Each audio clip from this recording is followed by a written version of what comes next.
Là, tu vois, en ce moment, en tournant cette vidéo-là, je suis en train de revoir tout ce qui s'est passé, tout ce qu'on a vécu en tant que fan de catch, passionné de catch depuis mars 2020, de où on est parti, par où on est passé, ce Thunderdome qui en vrai n'aurait même pas dû exister parce que la AEW a toujours eu des fans, j'ai jamais, et je me pose toujours la question aujourd'hui, quelques jours avant Money in the Bank, pourquoi on n'a pas eu des fans comme la AEW tout le temps?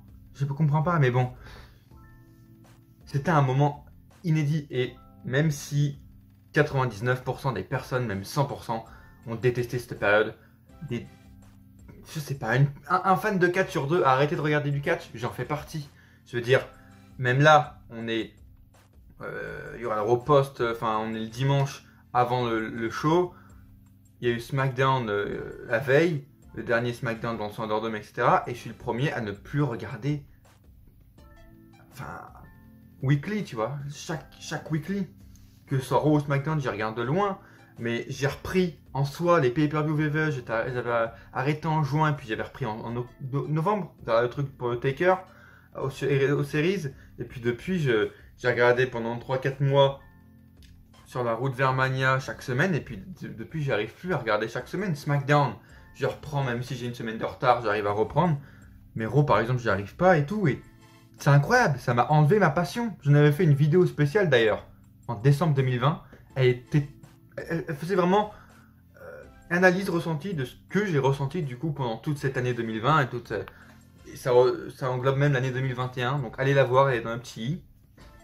Et ouais, et qu'on aime ou non, les gars, faut vraiment se rendre compte qu'on a vécu une période incroyable. Et ce pay-per-view là, cette vidéo va me servir à m'en rendre compte. Si j'arrive pas à faire de review, si je peux pas faire d'autres vidéos, même si d'autres vidéos sont prévues, abonnez-vous à la chaîne. Euh, c'est une période qui ne s'est jamais reproduite, qui va jamais se reproduire, qui est inédite et ouais, qui était là une fois et on l'a vécu. Et on l'a pas aimé, certes, parce qu'elle nous a niqué notre passion. Elle nous a niqué notre passion. Moi personnellement, il y a un truc qui me manque en ce moment, et depuis mars 2020, c'est le catch comme on le connaît.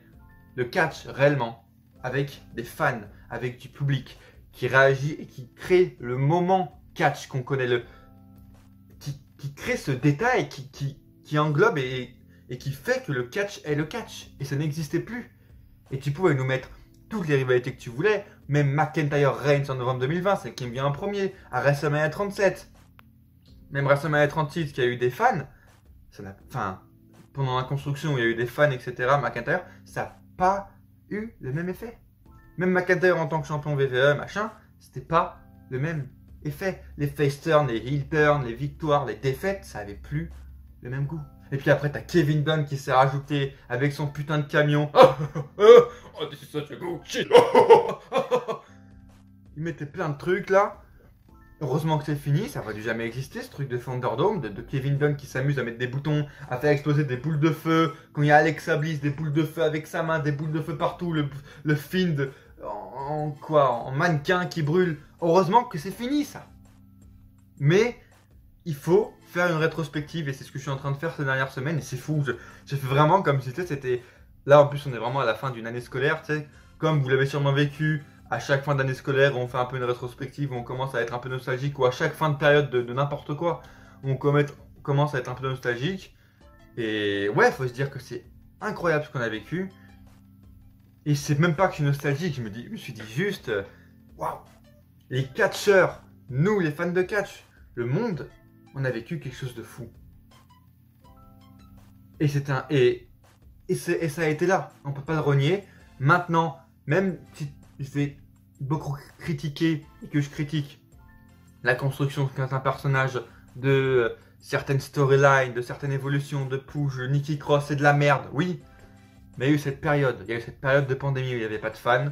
Et même si la VVE à beaucoup de moments a très mal géré, à beaucoup de moments certes, la période est telle qu'elle est. Maintenant, on est à Money in the Bank 2021, la renaissance, il faut faire avec.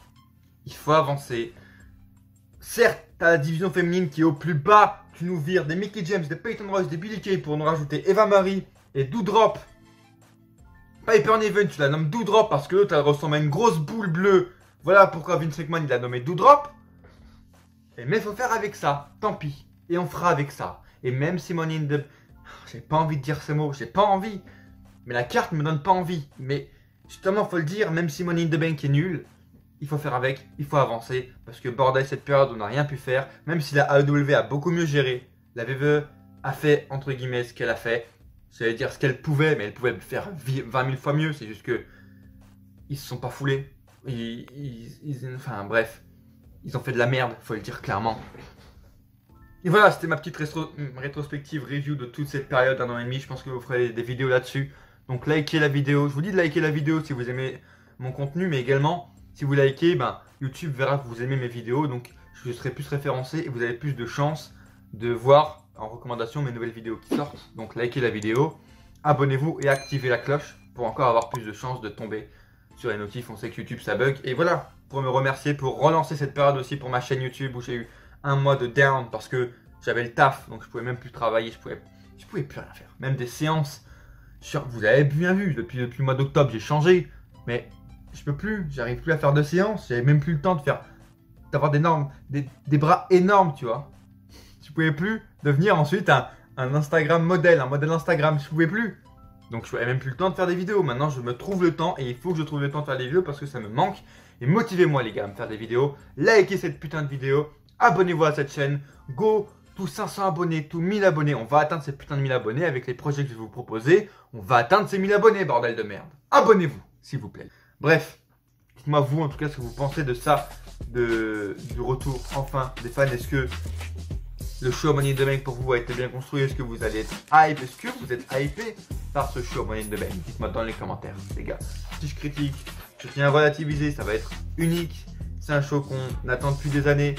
Et vraiment, ils ne doivent pas se rater, encore une fois, parce que là, c'est le truc opportun. C'est le show parfait pour faire des surprises, pour faire des retours, pour faire des oh my god moments. Et je peux en faire, par exemple, dans le Money in the Bank avec Seth Rollins, Cesaro. Ils peuvent en faire quelques-uns et ça peut être sympa. Go Liv Morgan, go Cesaro. Et à coup sûr, on se retrouve dans une prochaine vidéo. Ou pas. So just put it in the bank 'cause you know that I'm gonna get shit.